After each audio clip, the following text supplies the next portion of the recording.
Hello all, बहुत बहुत स्वागत है आप लोगों का एक बार फिर से विजय सीरीज के इस नए लेक्चर में, जहां पर हम डे 20 में GS2 के 4 इंपॉर्टेंट क्वेश्चंस को डिस्कस करने वाले हैं।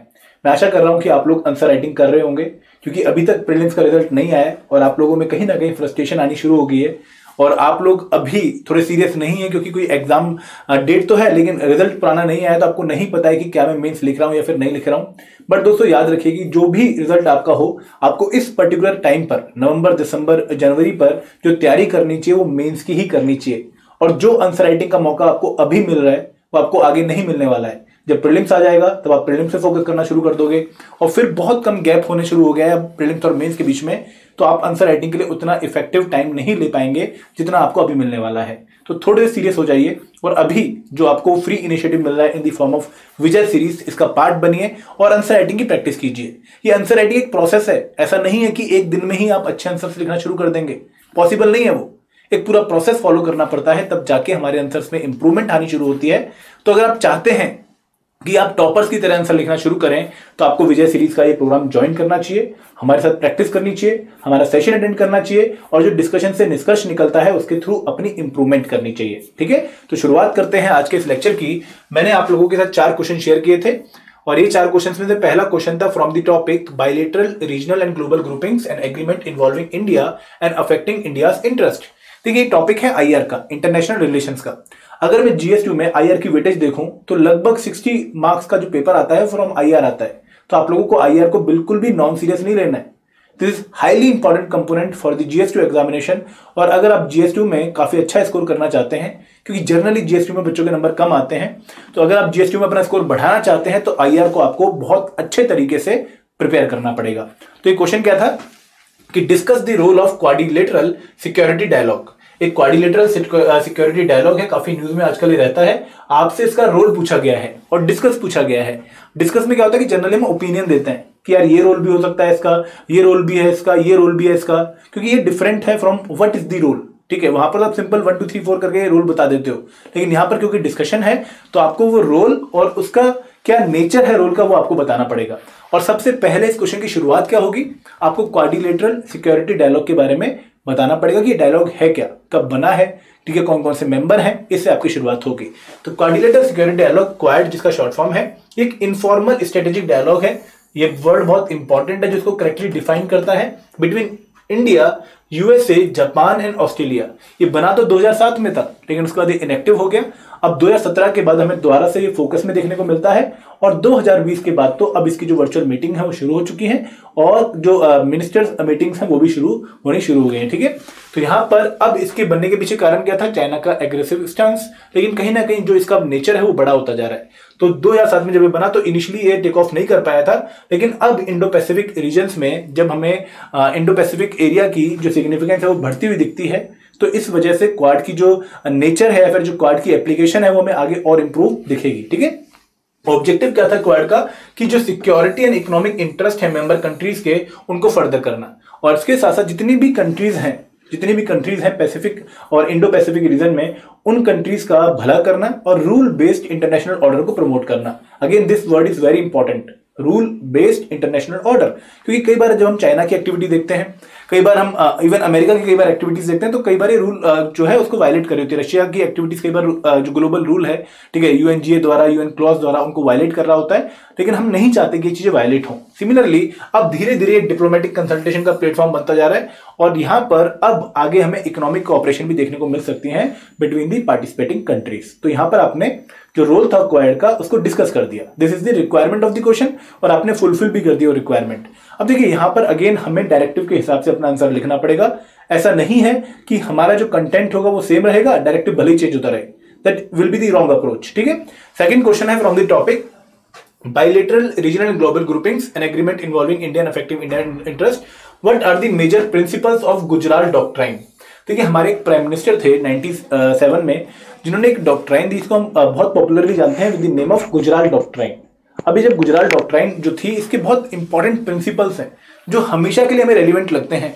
जैसे नॉन अलाइनमेंट मूवमेंट थी, उसके जो प्रिंसिपल्स थे 5, वो भी हमें हमेशा के लिए रेलिवेंट लगते हैं। सिमिलरली गुजराल डॉक्ट्राइन में जो नेबरहुड को टारगेट करके पॉइंट्स दिए गए, प्रिंसिपल्स दिए गए, they are also very nice. ठीक है, अब देखिए गुजराल डॉक्ट्राइन में 5 प्रिंसिपल हैं जो गाइड करते हैं हमारी कंडक्ट को विद द इमीडिएट नेबर्स। अब हमारे इमीडिएट नेबर्स कौन से हैं? नेपाल हमारा इमीडिएट नेबर है, भूटान हमारा इमीडिएट नेबर है, बांग्लादेश हमारा इमीडिएट नेबर है, then Myanmar, Sri Lanka, Pakistan, they are our immediate neighbours. तो यहां पर गुजराल साहब ने कुछ प्रिंसिपल्स दिए जो कि ये बोलते हैं कि इंडिया का जो स्टैट्यू है, इंडिया का जो स्टेटर है और इंडिया की जो स्ट्रेंथ है वो बढ़ेगी अगर हम इन प्रिंसिपल्स को फॉलो करें, ना कि जो हम अपनी एग्जिस्टिंग पॉलिसीज को फॉलो करते रहे, उनको फॉलो करने से हमारा कोई भला नहीं हो रहा है। हमें अपनी पॉलिसीज में चेंज करना पड़ेगा और हमें एक डिफरेंट अप्रोच इन प्रिंसिपल्स को फॉलो करके लेकर आनी पड़ेगी। ठीक है, अब ये प्रिंसिपल्स क्या थे? पहला प्रिंसिपल तो ये था कि हमें अपने इमीडिएट नेबर से रेसिप्रोसिटी वाला प्रिंसिपल फॉलो नहीं करना है। देखिए रेसिप्रोसिटी क्या है कि मैंने आपको 100 रुपए दिए, आज आपकी मदद करी और मैं ये मान के बैठ गया कि कल जब मुझे नीड पड़ेगी तो आप भी मेरी मदद करोगे। This is called reciprocity. आज मैं आपका दामन थामूं, आपकी हेल्प करूं, तो मैं एक्सपेक्ट ये करूं कि कल आप मेरा भी दामन थामो। लेकिन दोस्तों जब एक बहुत बड़ी कंट्री है जिसके सराउंडिंग में छोटी छोटी कंट्रीज हैं, तो कई बार रेसिप्रोसिटी का प्रिंसिपल फॉलो नहीं हो पाएगा। मतलब आप एक बड़े लेवल की मदद कर सकते हो क्योंकि आपके पास कैपेबिलिटी है, आपके पास रिसोर्सेज हैं, लेकिन जो छोटी छोटी कंट्रीज हैं वो उतनी मात्रा में, उतने अमाउंट में आपकी वापस मदद नहीं कर पाएंगी क्योंकि उनके पास उतने रिसोर्सेज नहीं है। तो जब भी इंडिया एक बड़े भाई की तरह इनकी मदद करने जा रहा है तो वो मदद इस तरीके से करे कि वो ये मन में ना सोचे कि ये वापस से मेरी मदद करेंगे। ठीक है, तो रेसिप्रोसिटी का प्रिंसिपल हमें अपने इमीडिएट नेबर वाली कंट्री से फॉलो नहीं करना चाहिए। देन सेकंड थिंग कि no South Asian country should allow its territory to be used against the interest of another country.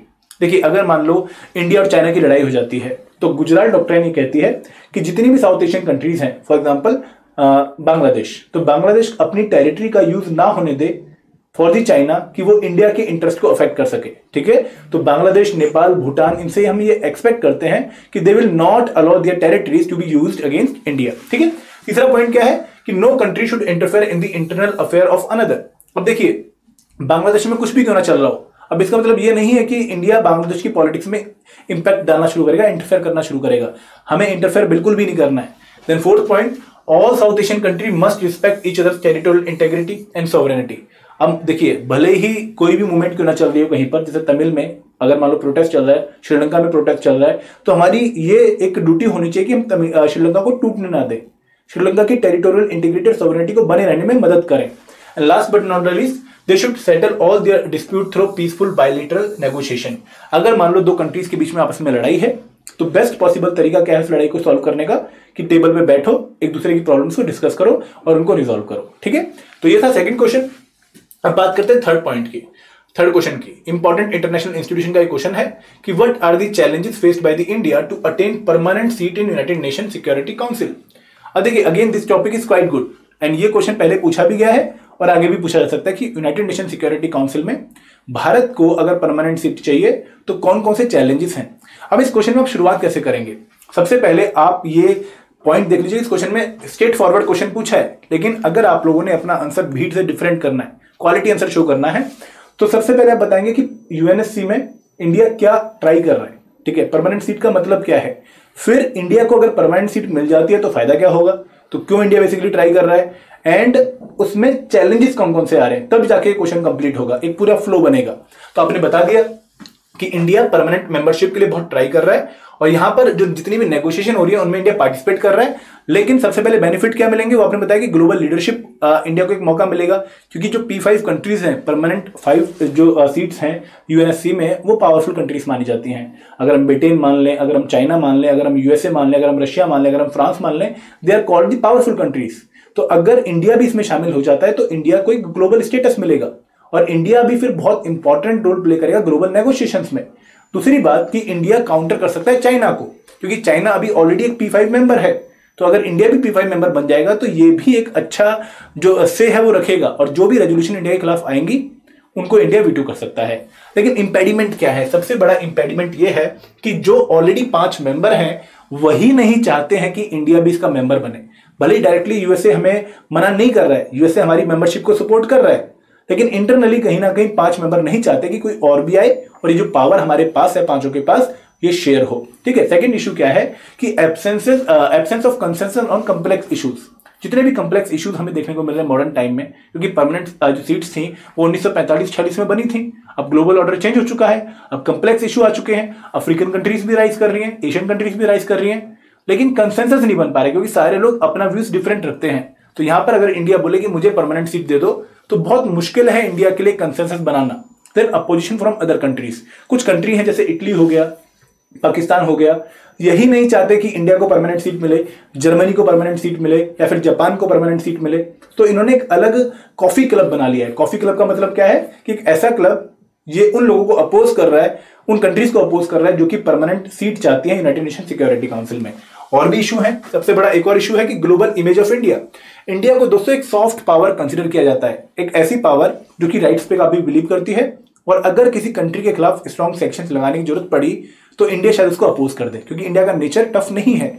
एक और इंडिया का इकोनॉमिक लेवल, कि अभी भी इंडिया इतनी बड़ी इकोनॉमिक पावर नहीं गिनी जाती कि वो बहुत बड़ा कंट्रीब्यूशन कर दे यूनाइटेड नेशन सिक्योरिटी काउंसिल में।